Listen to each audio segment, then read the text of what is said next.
The Imperialism in Africa. The Portuguese sailor Bartholomew Dias had undertaken a mission of discovering India. However, he could reach Cape of Good Hope only and couldn't go to India. Nevertheless, his sailing brought the African continent to the notice of European nations. The trade of slaves carried on by Europeans brought the European nations in association with the coastal regions of Africa. To the middle of the 19th century, the Westerners didn't have any idea of the interiors of the African continent. Africa had dense forests, big lakes, perennial rivers, and large tracts of deserts. However, known to the world at large, hence it was called the unknown or dark continent until the 18th century. In the second half of the 19th century, the courageous European travelers Mungo Park, Captain Speke, Samuel Baker, David Livingstone, and Stanley discovered the regions belonging to the basins of the Nile, the Niger, the Congo, and the Zambezi rivers in Africa, and brought them to the notice of the world. The division of Africa and imperial expansion. The imperial expansion done in the African continent by the European nations is supposed to be one of the significant events in the history of the world.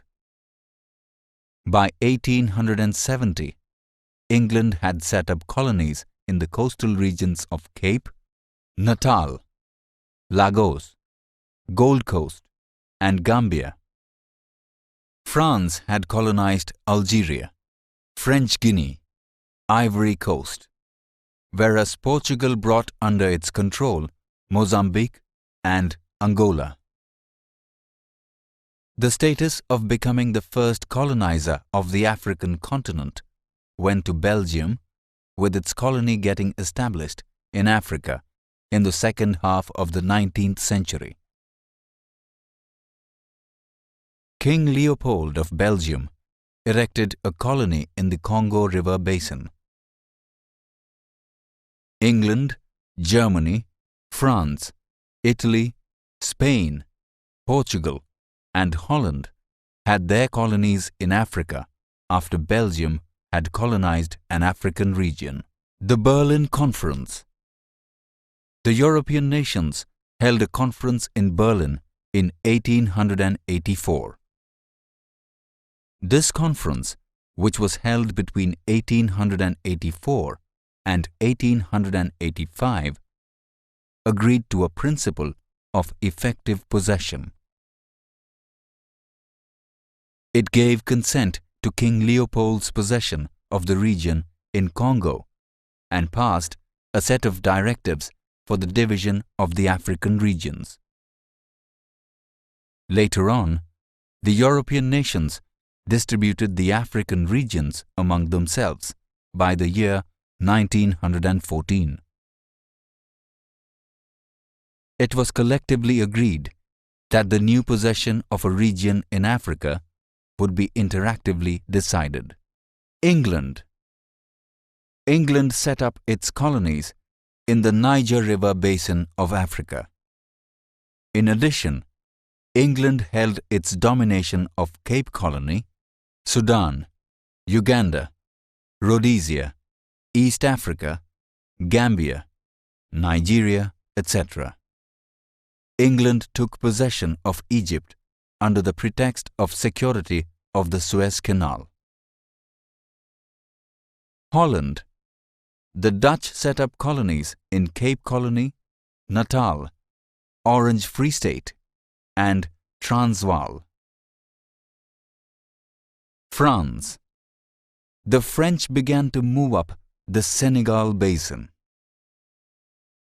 It went on to capture the Sahara Desert, Algeria, French Congo, Madagascar Island, and Morocco. Germany. Germany colonized the Southwest Africa, Cameroon, and the East African regions. Spain. Rio de Oro region, north of Morocco, and some areas in Guinea coast were colonized by Spain. Portugal. The Portuguese dominated the eastern regions, Angola region and Mozambique. Italy. Italy captured Eritrea, Somaliland, Tripoli, and Cyrenaica regions in Africa. Barring Ethiopia and Liberia, the entire African continent was colonized by the European nations. The African nations remained under the foreign rule for years to come. The European nations exploited these nations in various ways and grew richer. The effects of imperialism. The imperial tendency of dominating the regions belonging to others' possession had a lasting influence on the world's history. It created on the world both the constructive and destructive effects. A. The constructive effects of imperialism. 1. Physical reformation. The European nations had to bring in some reformations for maintaining a control of the colonies. These reformations consisted in making of roads for quick military movement and internal transportation, railway, post, telegraph, aeroplanes, canals, etc. As the colonizers stood to gain by these facilities, so did the local people. 2. Spread of education. For the sake of prosperous business and propagation of Christianity, and at some places, out of humanitarian interests, there was given a boost to education. Consequently, the colonies came under the impact of the Western education.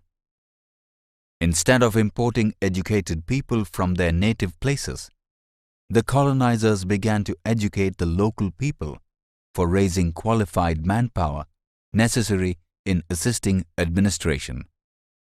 3. Intellectual change. There began an intellectual exchange among the people belonging to different parts of the world. The people of the colonies were brought abreast of the Western thoughts of their colonizers.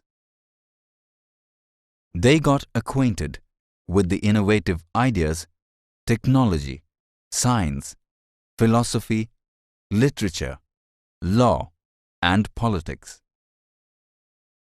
The colonization also initiated the colonized people into the principles of liberty, equality, and fraternity, and the philosophies of nationalism, socialism, communism, and democracy.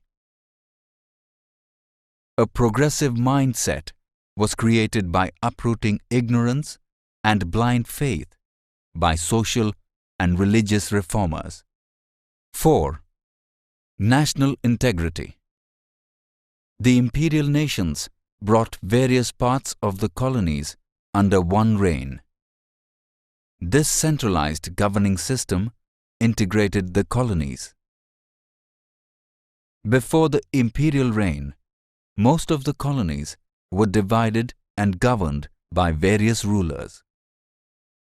Lack of uniformity due to various types of rulers and rules gave rise to irregularities in governance, law, and legal system.